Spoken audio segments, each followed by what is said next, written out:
everyone, welcome to BunkaMania Wrestling. I am Jeremy Graves. I am joined by my good friend Tom Linberry. We are back in the car studio once again to discuss AEW's Double or Nothing pay-per-view event. It took place this past weekend in Las Vegas, so we're going to be discussing our thoughts on the show, kind of maybe top-line thoughts and then some more detailed thoughts accordingly, and it's quite a show to discuss. But before we go any further, if you are a first-time listener, first of all, thank you very much for checking out the podcast, be it the audio-only version on the podcast platform of your choice, or the video version on YouTube, where you can watch us in the car studio, as it were. And Tom, for the benefit of the video viewers, you're wearing glasses. What's up? Well, I've got a gammy eye from the weekend, and it's not very aesthetically pleasing, so I'm wearing glasses to cover it up.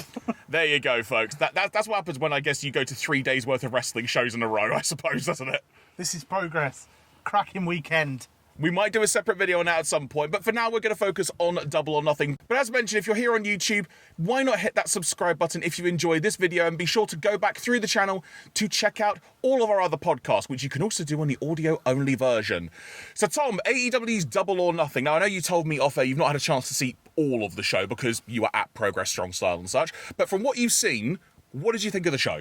I went in with very low expectations, as we discussed last week on our preview show. I didn't think the card was overly amazing, but coming out of it, I really enjoyed it. Like, for the most part, the two main events were really good. The Four Pillars match for myself was way better than I thought it was going to be. The House of Black rules match, the Trios tag match, really enjoyed that. And the Battle Royal at the beginning. I always love a Battle Royal, but this one was really cool. Different kind of rules, and I like the way it finished with just Orange Cassidy doing Orange Cassidy things at the end and kicking Swerve's hand. But overall, I mean, from what looked like it was going to be a very pay-per-view, I think it came out to be much better than it was built up to. I think that's fair. I really, really enjoyed the show. And yeah, going in, the build wasn't perhaps ideal or not as complete. I mean, we talked about when we reviewed Dynamite last week, that the lack of follow-up to the Elite reforming was actually quite shocking.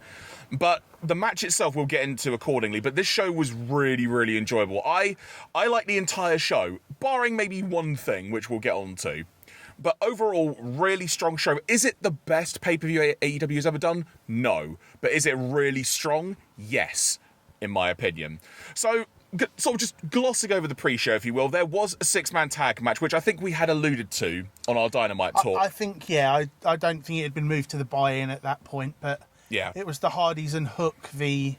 Ethan Page and the Guns. Yeah, and, I mean, not much to it, quite frankly. Ultimately, Team Hardy won, so Ethan Page's contract is now owned by Matt Hardy, so we're going to get a reverse of the whole stuff that happened with the firm. Jeff Hardy didn't, to say he didn't look too great is perhaps a bit harsh in my opinion. Do you think that's ring rust though, since it's his first match back? Exactly, and I know some people were concerned that maybe he tweaked his knee and he was limping a bit, so hopefully he is okay, but I thought, given it was the first match back, it was fine. Not perfect, but, it was what it was. But some good fun to sort of warm up the crowd, if you will. As we get into the main show, we opened up with the International Title Match Battle Royal. It was Orange Cassidy v 21 other people. At the time we were talking about the Dynamite show, we didn't know the full lineup. We knew a couple of people. The most significant names arguably being Swerve, Keith Lee. There was also Jay White, Juice Robinson, also Ricky Starks. There was some sort of notable feuds within that where they would play it up a little bit more and such. Best friends were in there, which ultimately came into play in helping Orange Cassidy win. At the end. So, ultimately, when we get to the final four, if memory serves, it was Cassidy, Swerve, Big Bill, who had a really good showing, I thought. I love Big Bill. And Penta. Those were the final four. Big Bill and Penta ultimately eliminated. Comes down to Swerve and Orange Cassidy. Gets some great back and forth between the two. Ultimately ends up on the ring apron. It looks like Orange Cassidy is going to lose it, but he manages to get the upper hand on Swerve. Swerve's hanging onto the ring rope with just one hand, and as you alluded to, rather than Orange Cassidy doing the orange punch, he just kicked his hand, and then Swerve had the best reaction of peril, just like trying to reach, go, no, trying to grab the top rope, and then just fell in a heap on the floor. Very interesting set of rules, though, because you didn't have to get in straight away, did you? Like, you could stand on the outside, which Brian Cage and Swerve did for a while, and Swerve got in last, So it wasn't kind of like they came out in packs, but at the same time, not everyone had to get in at the same time. I thought it was interesting, like a different way of doing things. The way I read that was you weren't officially in the match until you got in the ring. Yeah. That's the way I sort of interpreted it, and they just used that to their advantage. Yeah, no, but it was a really, really fun battle royal, really got the crowd into it. And I know we were talking about if this is when Cassidy were to lose, it's been a great run, but I'm happy this run is continuing for however long it is going to be. I wonder where his next match leads him to. Will he wrestle on Dynamite this week? Nothing announced in regards to that, but I mean, who will he face at Forbidden Door if he is still champion? Well, it's interesting you mention that, because in the post-match press conference, the question sort of came up of anyone else he would like to face, and Orange Cassidy was being Orange, but he did mention Zack Sabre Jr. by name and New Japan's TV title. That would be... That'd be very interesting, I do believe, and I mean, this is me going back, but I do believe they have wrestled before. But I mean, not on this level and not with the stakes as they will be. Yeah. So that would be very interesting. So if Zack and Orange does happen at Forbidden Door, I'm actually up for that. Me too. I think it could be a technical classic, like Ospreay and Orange last year at Forbidden Door. Yeah. Everyone just thought, oh, well, it was just sort of thrown together. And it was probably the best match of the night, or one of. Next up, it was the Unsanctioned match. It was Adam Cole v Chris Jericho. This match, let's call it like this. This wasn't spectacular, but then again, in the context of the show, I actually don't think this fit. It was just almost like, if you had to look at the card up and down, and you think, oh, okay, yeah, these should all be good, this will all be good for some reason. This match, for whatever reason, it just didn't work. But I have a theory as to why. It's a match I've wanted to see for a while. And I think they could have probably just had a straight singles. Because it started out as a brawl, and then Sabu was supposed to be the special enforcer, but went walkies 30 seconds into the match. This is why I think it didn't work as well, but please continue your point. So, and then I understand why Britt Baker came down. Nice add to that. Saraya, again, I understand why she come down. But, I don't know, I think it could have been a straight singles, and then we could have had some chicanery through the match. Yeah. But this was, I don't know, I mean, it was good that it was on the card, but I think we could have had just a normal singles match, and then perhaps built to a, I don't know, like a brawl, like an Anarchy in the Arena, but a brawl or something. Yeah, well, I mean, fun fact, actually, because I noticed it after people mentioning it online, but the only regular matches on the show were the women's matches. Literally just the only straight-up singles matches. And I think, like you say, this could have been a singles match, and it probably would have been far better, because the fact there was all the brawling around ringside, it diluted everything from the get-go. And then eventually it was all over the place. You couldn't keep up with what was going on. It was technically, 5-on-3? At one point, yeah. Which even with the addition of Sabu, it doesn't actually make that much sense in hindsight. And he threw himself off the top rope for a table. Yeah, and you know what? Fair play to him. He looked all right afterwards. Absolute crackpot. But ultimately, everyone started fighting to the back, and then we got this one-on-one match. Britt Baker got involved at one point and started caning Chris Jericho, so getting the comeback from the previous attacks. There was a nice little sort of follow-up on that. Also got to cane Saraya a little bit as well during the match, so that's set up a mixed tag match that'll be happening on Dynamite. And ultimately, the match ended by referee stoppage, which, in an unsanctioned match, I don't get. Yeah, I was a bit confused. I mean, I'm glad that Adam Cole won. Yeah. Because it kind of builds for the future, and I'm sure it will lead to other things, you know, but I don't know. It was a bit... I think on a pay-per-view that was nearly four and a bit hours long, you could have probably lost that match, or done Britt Baker and Adam Cole v Saraya and Jericho on the pay-per-view. That would have kind of made more sense, but... Yeah. Fun fact, though, actually, the actual pay-per-view itself was only just under 4 hours. Which is the shortest pay-per-view ever by AEW. So that match happened, and I think even from listening to the crowd reaction, even the actual way it ended wasn't necessarily... They looked as confused as we were. Yeah. And with that being said, I think we're just going to move on from it because there's not much more to say about it. It's just a bit of a confusing mess. Later in the show, though, there was a follow-up to this in that there was a backstage promo involving Jericho and Saraya, both being annoyed at what had happened. I think Jericho said a funny line of like, how can you let your girlfriend cane someone? And it's like, Jericho, flipping heck, mate, what are you doing? But then some kind of security guard, after Jericho started throwing random paraphernalia around, tried to stop them, and Jericho went off screen. Saraya started mouthing off to him, the security guard, and then the guy turns around and he gets fireballed in the face. Because and Jericho ends the segment by saying, "I'm a wizard, bitch." Lovely. So we're back to having the wizard Chris Jericho for a while, which, you know what, will be a laugh. Side note on Jericho being a wizard. Why hasn't he come out in a wizard hat? That would just make sense. That's a Jericho thing to do. You're giving him an idea now. So if it happens, you know why. It was him. Hi. Good man, Tom. Good man. Next on the card, tag team title match. FTR against Jarrett and Lethal, with Mark Briscoe as the referee. I really enjoyed this match. I think the first maybe 10 minutes or so, it took a bit of time to get into. They were sort of trying to figure things out. Now, side note, Jeremy, did we see the bit at the beginning with Cash? What specifically? Well, Mark Briscoe asked him for his tag title twice, and it took Dax to ask him to take his tag title off and give it to Mark Briscoe. And if you go and pause this for a second and go and find the clip, it's very funny if you can find it right at the beginning of the match, and then come back and listen to the rest of the... A fun fact as well, Mark Briscoe was wearing a camo style referee shirt. Did you not see that in the preview graphic? In hindsight, I should have done, but I think AEW should market it because I want one. Yeah, no, definitely. I think it's brilliant. It'd be a great shirt. Ultimately, what it came down to was both teams having good opportunities to end the match, but then Jarrett started getting annoyed at Mark Briscoe, started berating him a little bit, which led to quite a fantastic moment of Jarrett just slapping Mark Briscoe in the face, and then Mark Briscoe having that look of, "Oh, Jericho, you effed up." Jarrett, sorry, you effed up. And then Mark Briscoe, I was wearing headphones watching the show because I was trying not to wake up other people in the house and such, and the sound of the slap that Mark Briscoe gave Jarrett was wonderful.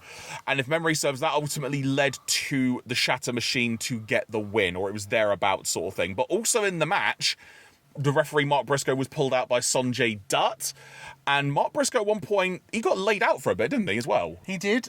And then this led to Aubrey Edwards coming out, and Aubrey was having a go at Sonjay, as most people should do at this point. Sonjay was blocking her from getting to the ring, and he was stepping from side to side to block Aubrey Edwards from getting into the ring. That's the one, thank you. Sorry, my brain is all over the place today, people, apologies. And ultimately what this led to, is what I'm trying to get to, is that Karen Jarrett clocks Aubrey with a guitar. Did you see the lump on Instagram? Oh, is there a proper lump? Oh, yeah. I had not seen that. But there was a little stumble from Karen after, so it was almost kind of like a bit of karma from that as well, which was rather amusing. Please don't stumble her way home. But ultimately, the main thing is that FTR retained the belts. Them and Mark Briscoe are on the same page again by the look of it. Mark Briscoe can hopefully do whatever he wants now, which hopefully means he can just be a wrestler and not be stuck in the middle of all this. And I really, really enjoyed this, but there was a definitive moment in the match when suddenly it's like they turned it up from like 2 to 5 on the dial, if you will. Definitely, yeah, definitely. Which also, I don't know if you're going to cover this bit, but we had a backstage promo with Ricky Starks, and then the Bang Bang Gang came in, Juice Robinson and Jay White. I hadn't thought they could be called that, but yeah, Bullet Club Gold, as they're actually cool, but I do like that name. Well, it's on the t-shirt, isn't it? Fair. And they came in, beat up Ricky Starks again, and so that led to FDR, who were just coming back through the curtain, saving Ricky Starks, which we're coming up to Forbidden Door, so hopefully that means we get someone from New Japan to team with Juice and Jay. Well, this is the interesting part, though, because Jay White's not in the Bullet Club anymore. He was kicked out. It's Bullet Club Gold. Yeah, but it's still technically Bullet Club. They're coming out to the Bullet Club music. They've got the logo. So, from my point of view, I think what it's going to lead to is probably either Bullet Club Gold ceasing to exist, or then maybe like a little Bullet Club Civil War thing that we may finally get properly. Because like the NWO in which 90s. Yeah, but which ultimately never happened, the whole Civil War, because Goldberg, as people like to recount it. But yeah, to me, that's where that probably needs to go. And maybe Ricky Starks gets some... I mean, it'd be weird if Ricky Starks teamed with Bullet Club Japan members, I guess, especially as they're a proper heel faction. But either way, there's a lot of directions they could go with it. But when push comes to shove, something is going to happen at Forbidden Door relating to this, I think. So it'll be very interesting to see where that goes next.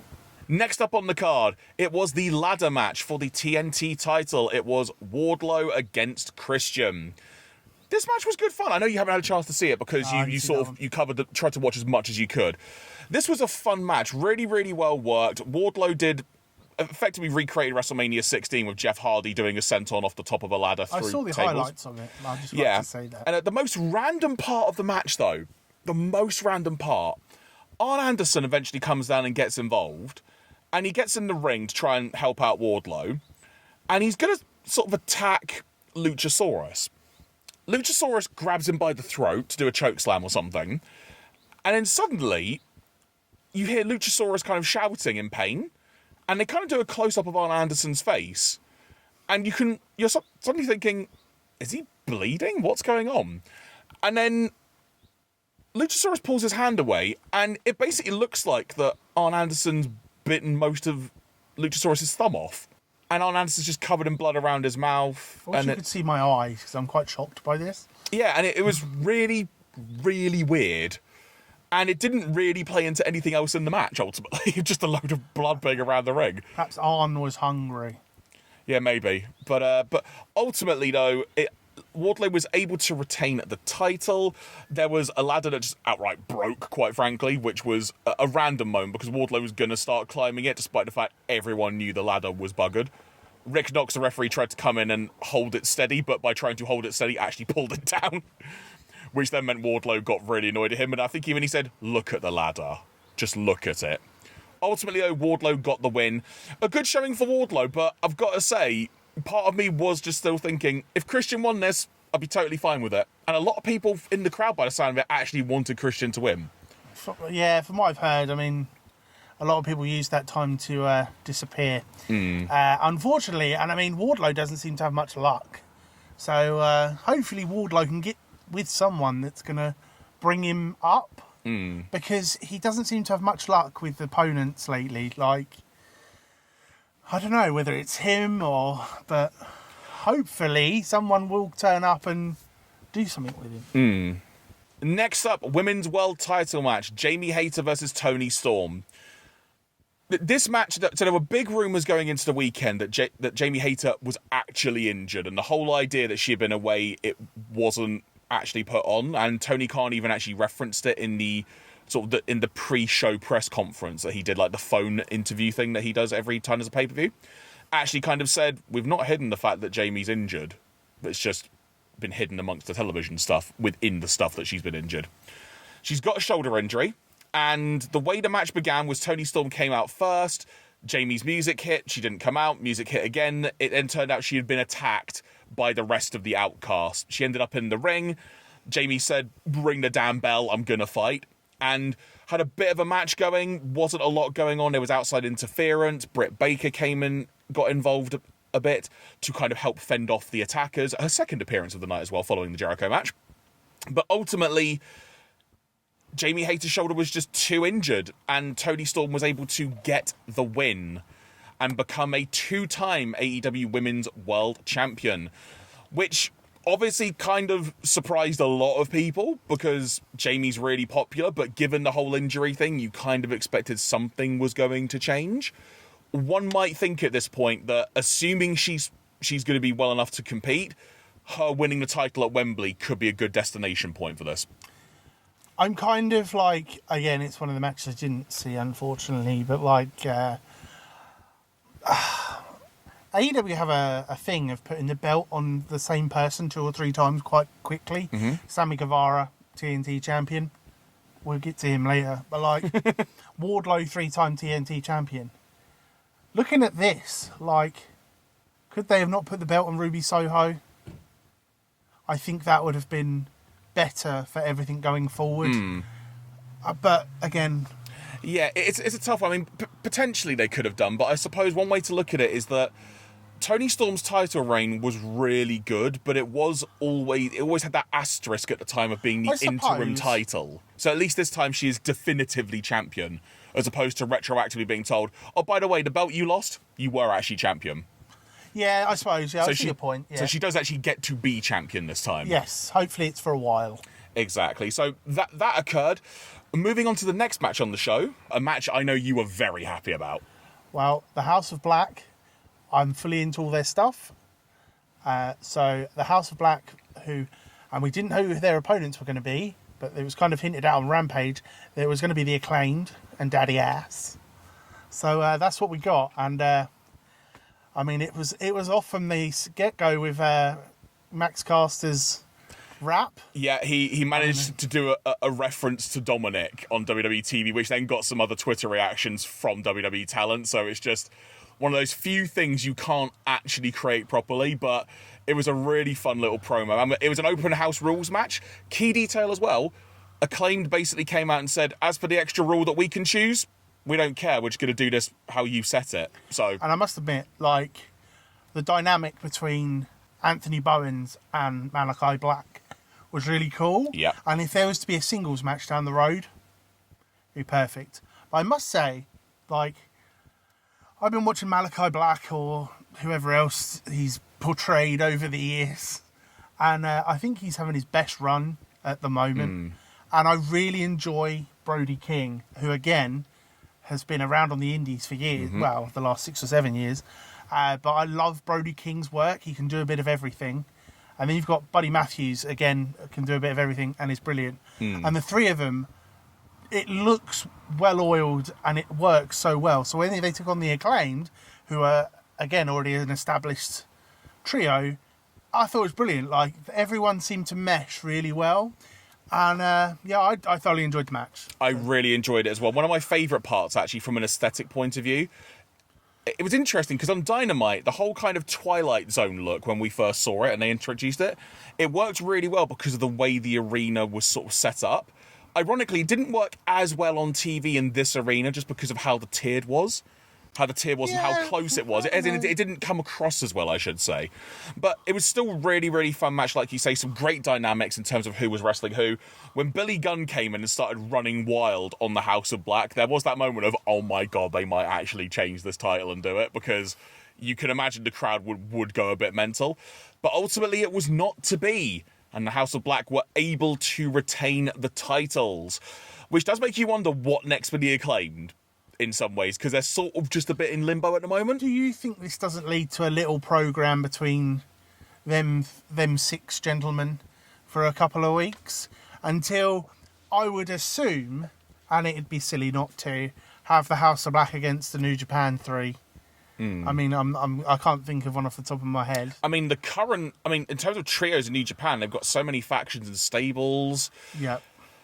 There's a lot of possibilities of that. There genuinely are. So that would be nice if we got a... As long as it's not House of Torture. Not House of Torture, for God's sake. Oh, okay. It's like... I'm not a big New Japan watcher. Yeah, just... But I watch, like, the main bits. Yeah. So, but I'd be interested to see any of it, to be honest. Like, I like New Japan, I love AEW, so whatever. Exactly, but yeah, just not House of Torture, please. Okay. It's just made me upset thinking about that now. But anyway, I digress. Next up on the show, TBS Championship. Jade Cargill defends against Taya Valkyrie. I really like this match. I know this is another match you didn't get a chance to watch in full. But I really like this match because, one, Jade's entrance was freaking outstanding. Had like a big like sorority sister dance routine and stuff. So you now can't hate her, quite frankly. But it didn't have her usual music. It was a different song entirely. And the dynamic of this match was that Taya was doing really well against Jade. Like, Jade was on the defensive quite a bit, trying to match up to her. But ultimately, what it led to was Taya hitting the Road to Valhalla. Road, thank you. I was about to say Rise to Valhalla, but that's not correct. Hit the Road to Valhalla, but Jade kicked out.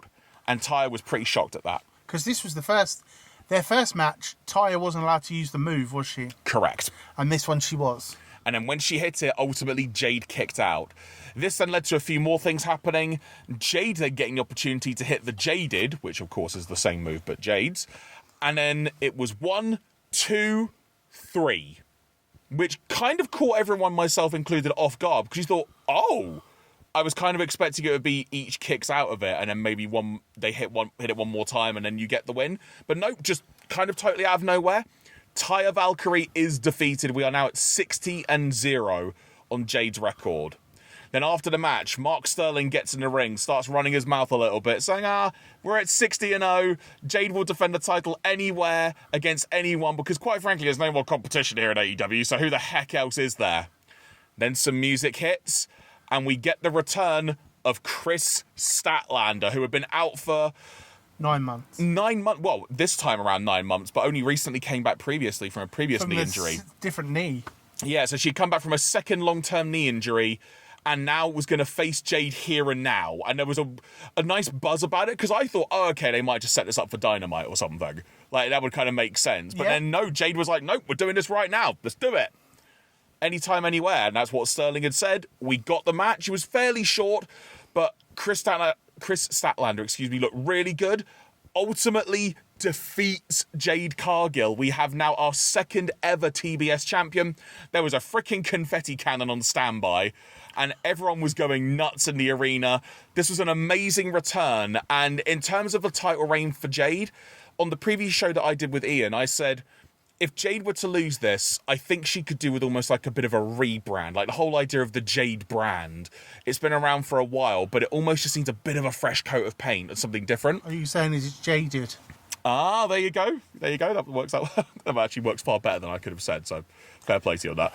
But either way, I think this is a great time in the way it happened that Jade lost it, because when you think back on it, Jade had been doing some open challenges to people. Like, she'd beaten people like a minute, if that, and then someone else came out, had a challenge, beat them as well. So the open challenge idea is not just completely at random. She was getting very full of herself in who and how she was beating people. So makes total sense. One would assume Jade may get a rematch or something. That said, maybe she'll just disappear for a while and come back a bit reinvented and such. But either way, new TBS champion. Really, really happy for Chris Statlander, and I'm really excited to see what they're going to do with not only the title, but with what direction she goes in as well. It sort of freshens the TBS division up as well. 100%. We get to see Statlander against, everyone Jade beat, quite frankly. The last 9 months we've had a few new signings to AEW. Mm-hmm. Of course, there's the Stardom girls that come in sporadically. Mm-hmm.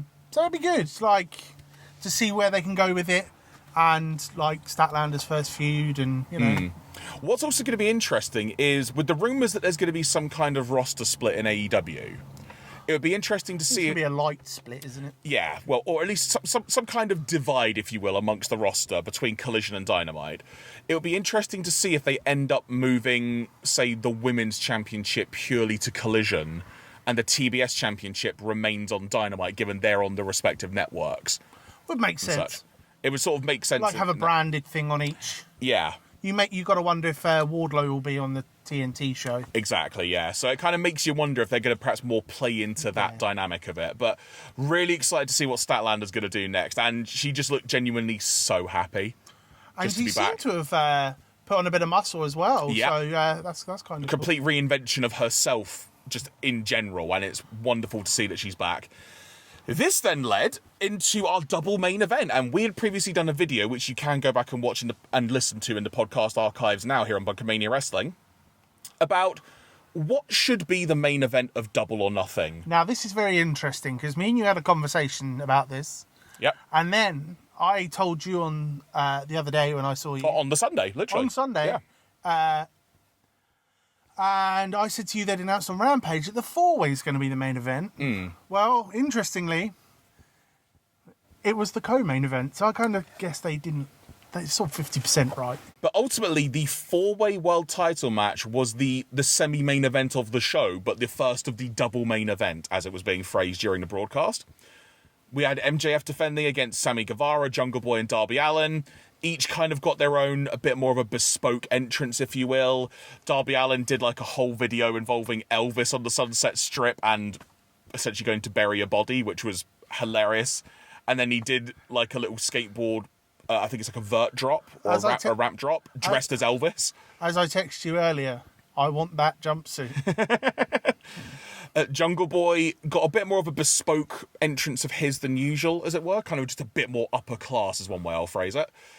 And then when it came to Sammy Guevara, he appeared on the ramp with Ty, his wife, who we've not seen in a while, but not really been made clear as to why that is.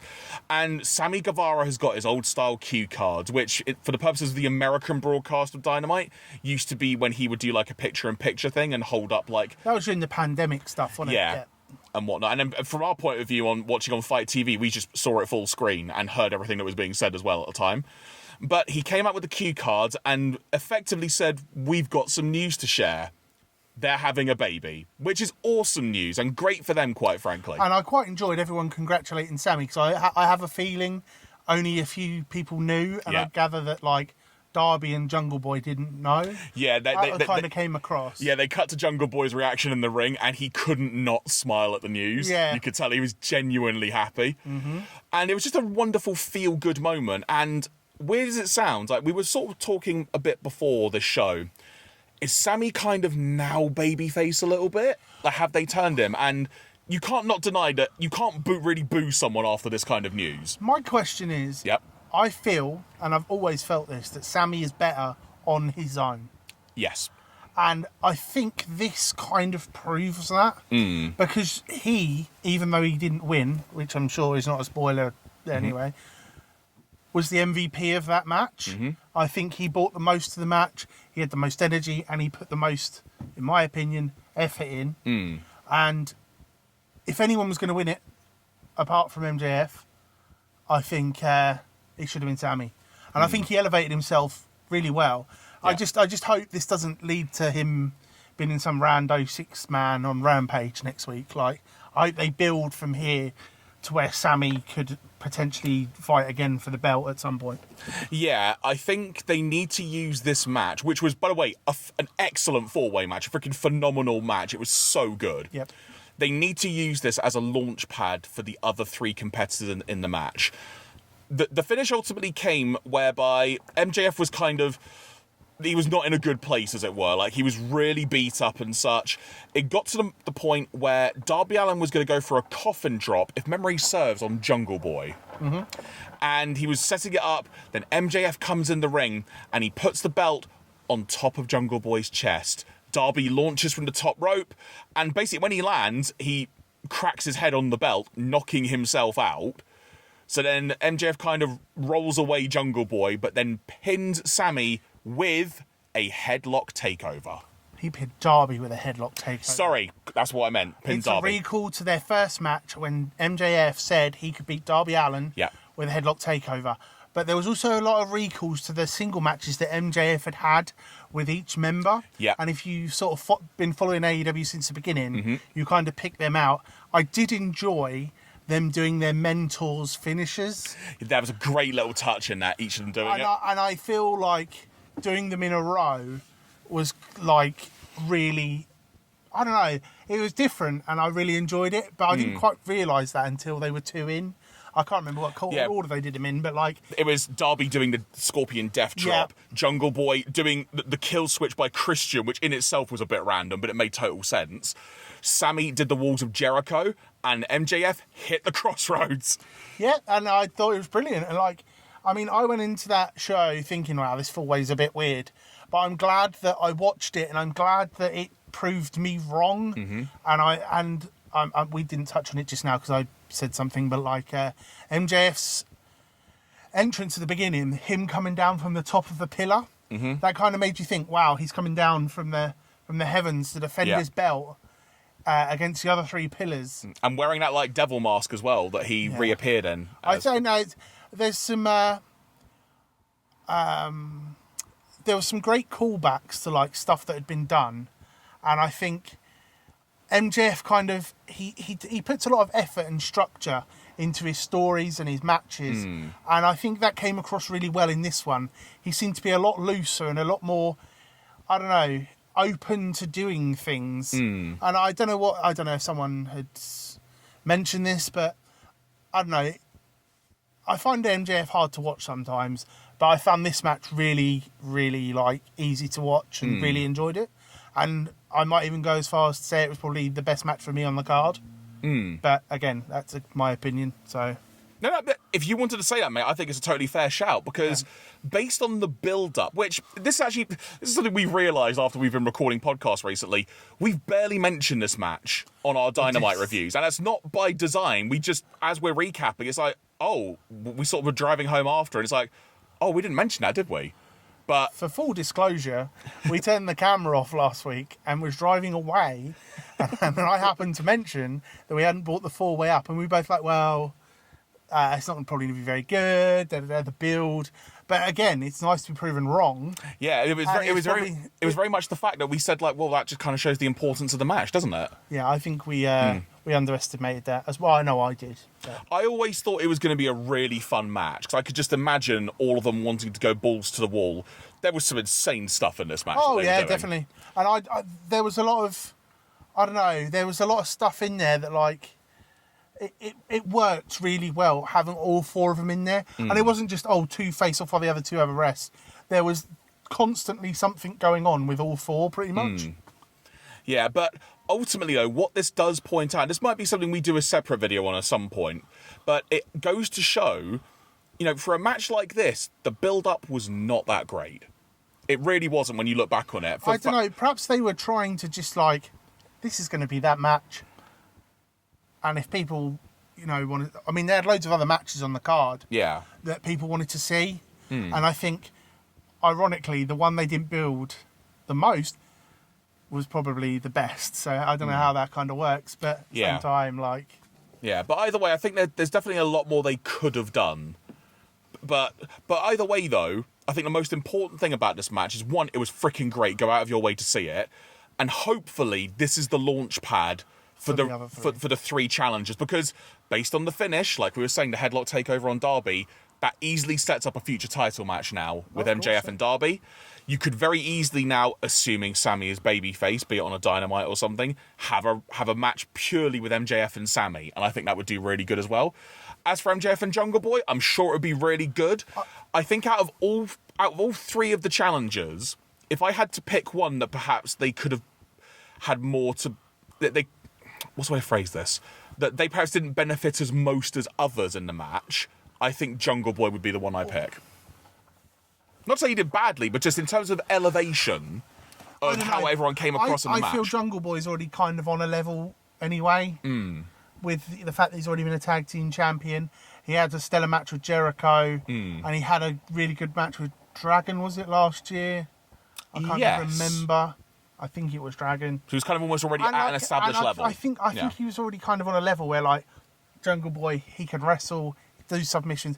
We already kind of know what his deal is. Yeah. And I think, like, you don't really need to do... And, I mean, Sammy and Darby the same, but, like, I think you kind of know what you're going to get with Jungle Boy, whereas the other 2, they can sort of switch between high-flying, technical, da-da-da-da. So I agree with your point, but at the same time, I don't think they needed to do... too much with Jungle Boy.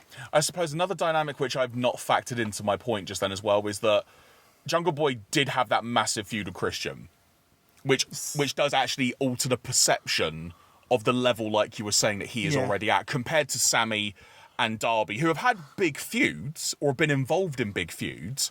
But I don't think you get the consistency with the Darby and Sammy, because Jungle Boy is on nearly every pay-per-view, and if you go back and look, I'm pretty sure he's only ever missed 1 or 2.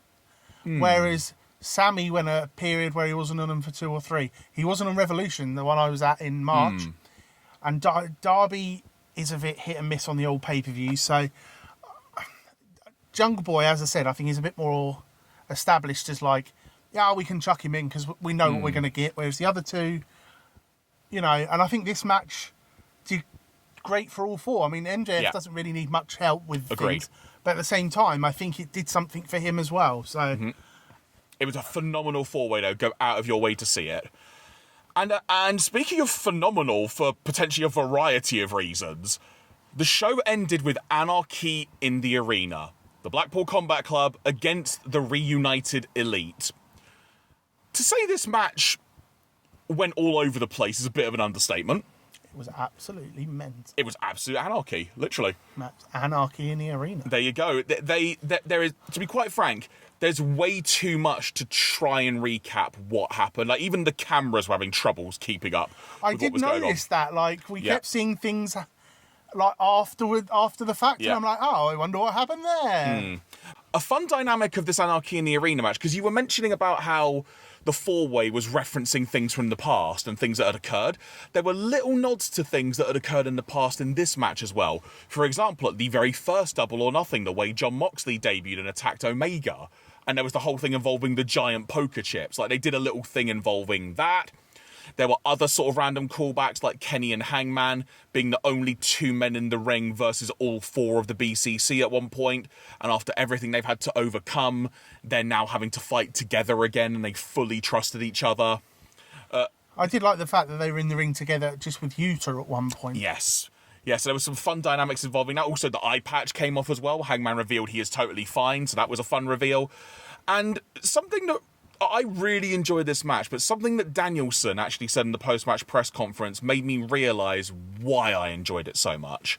Because I think the subject in discussion has come up with, does this hold up to the previous Anarchy in the Arena match? The first one, which was so off-the-wall mental, it was always going to be difficult to top that because of how unique it was. But a thing that Danielson said, which I think makes complete sense, is that match was very much its own thing. But what that match didn't have was the intensity that the Blackpool Combat Club as a whole brings to a match like this. No, very true. And I think that added so much to this match, is the overall intensity of the situation. No, definitely. And I mean, it's four different people from one. And Claudio wasn't in the one last year, was he? Correct.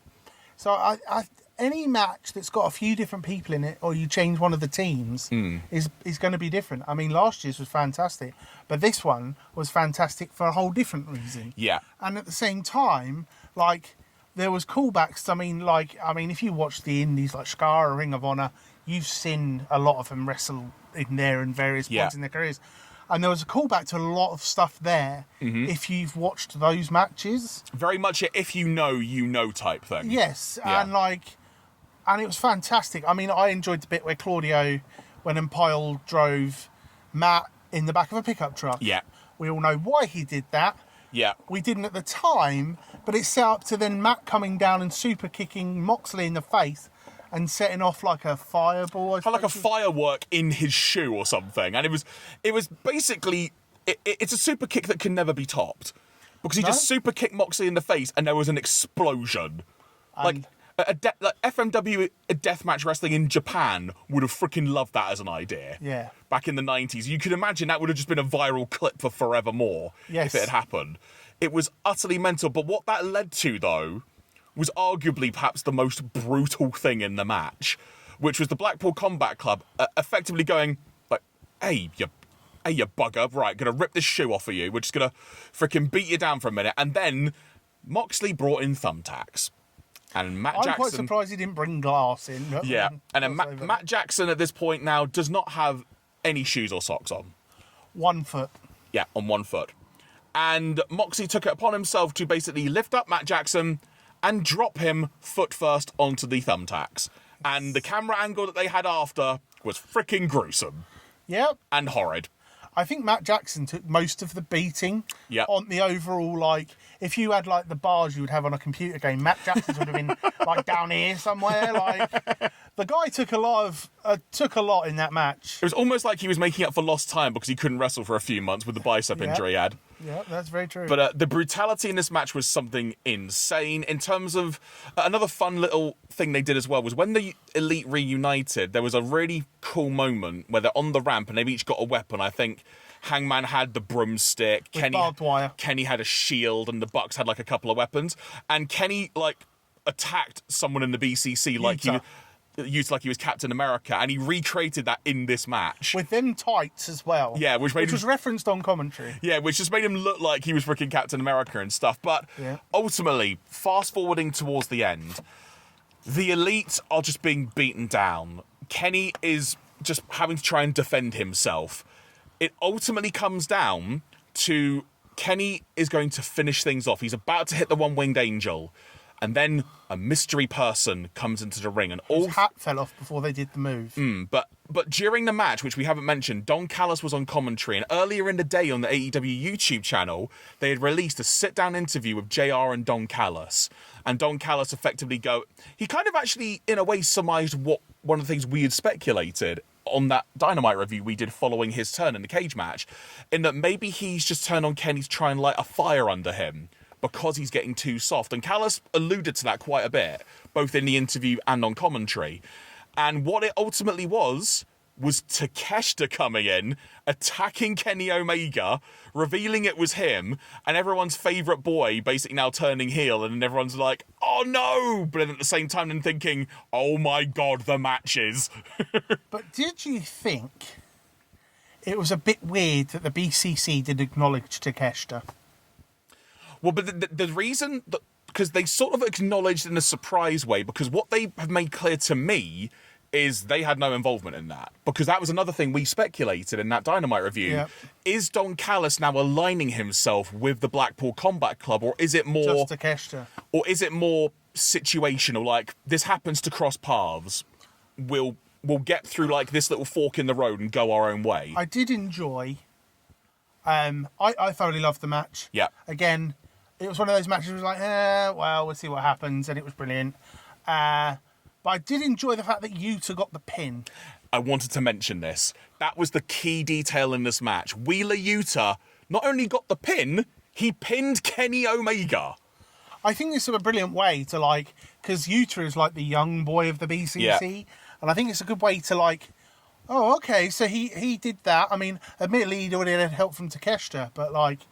I think it's a good way to build Yuta up a bit more. I mean, Danielson has been doing it over the last few weeks and months. He's just randomly calling Yuta just like a little shit on commentary and stuff, and referencing tough love.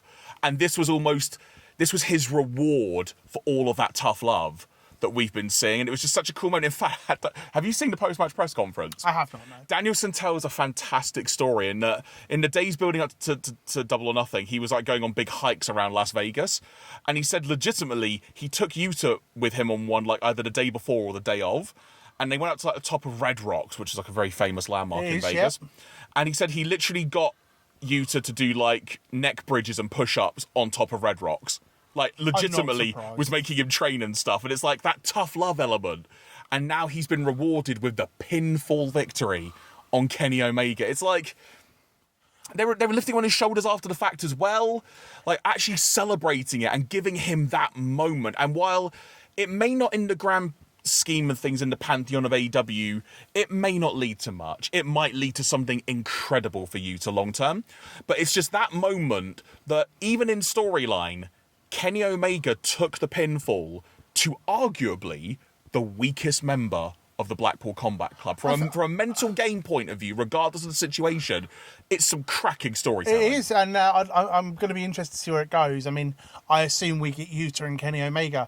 And if anyone actually never seen Yuta wrestle outside of AEW, he is actually a really phenomenal technical wrestler. Yeah. And, like...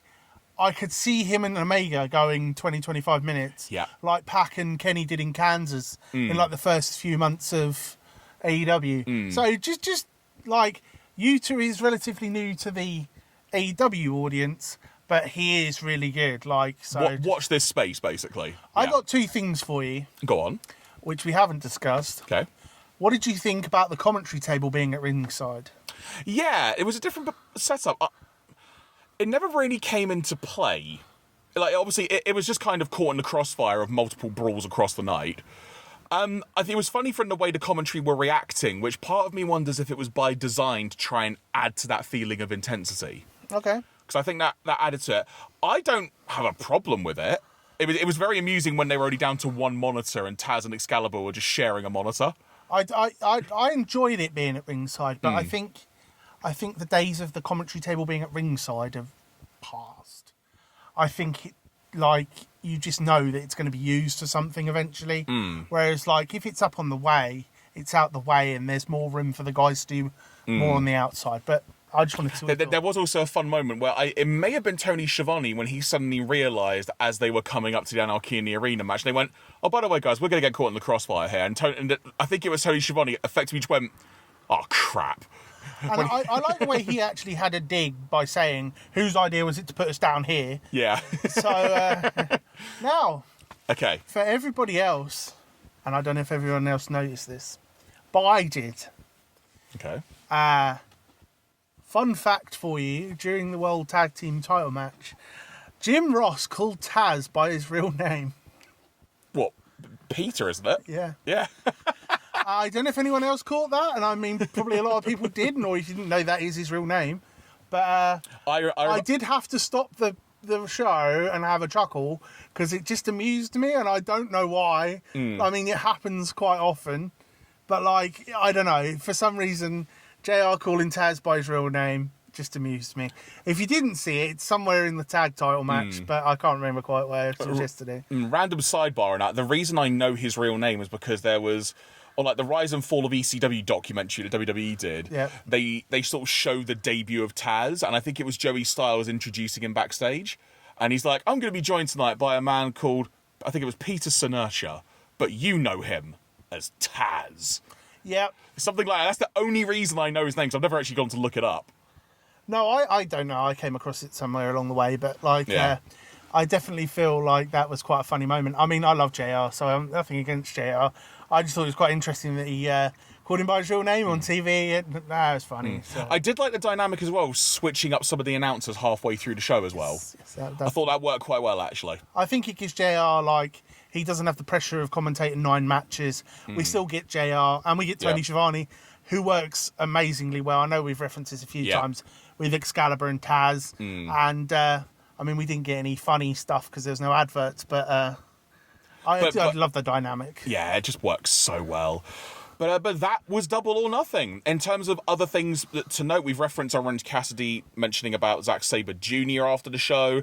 MJF also outright just said he doesn't give a damn about New Japan as well. And, like, he basically regards it as an indie fed, I think was pretty much what he said. So one assumes he's going to be having a tough match at Forbidden Door to defend the title. That's kind of what that said to me. Let's hope he makes it rain.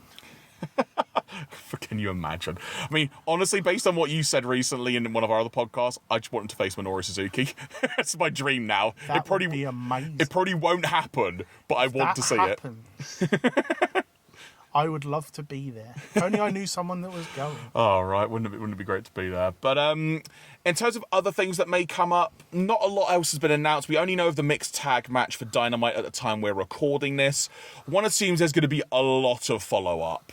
If you haven't seen the Don Callis interview on the YouTube channel, by the way, for AEW, go out of your way to watch it. It's about 12 minutes long. It really is worth watching just to get into the mindset of Don Callis for why he did what he did.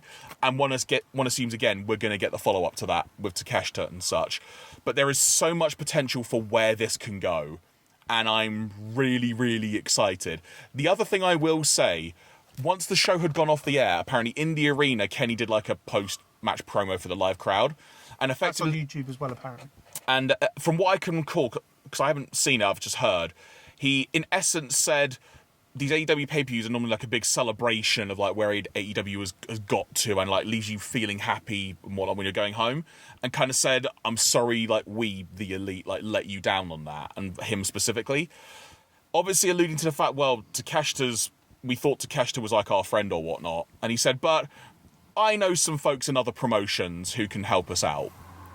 Which then, of course, makes you think of a few people immediately. It does. One immediately being Kota Ibushi, who there has been lots of scuttlebutt online. He really wants to come to AEW in some form. This might be the way to do it. The other thing it could lead to, perhaps, especially with Forbidden Door coming up, is maybe him and Okada, should Omega and Ospreay not happen at the show. Who knows? Perhaps Omega and Okada teaming up against the Blackpool Combat Club duo would be a very logical way to go about that, and it'd be a very, very high-profile match as well. Definitely. Lots and lots of stuff on the horizon. But folks, we hope you've enjoyed this podcast. Thank you very much for listening and or watching. If you did enjoy it, why not tell a friend? And if you feel so inclined, why not hit that subscribe button so that you can be kept up to date with more podcasts of ours as they become available each week. Good sir, any other additional closing thoughts before we wrap up today? No, I think I'm good. Cool.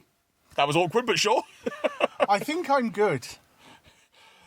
From myself, Jeremy Graves, from him, Tom Linberry, thank you very much for tuning in. Until next time, take care.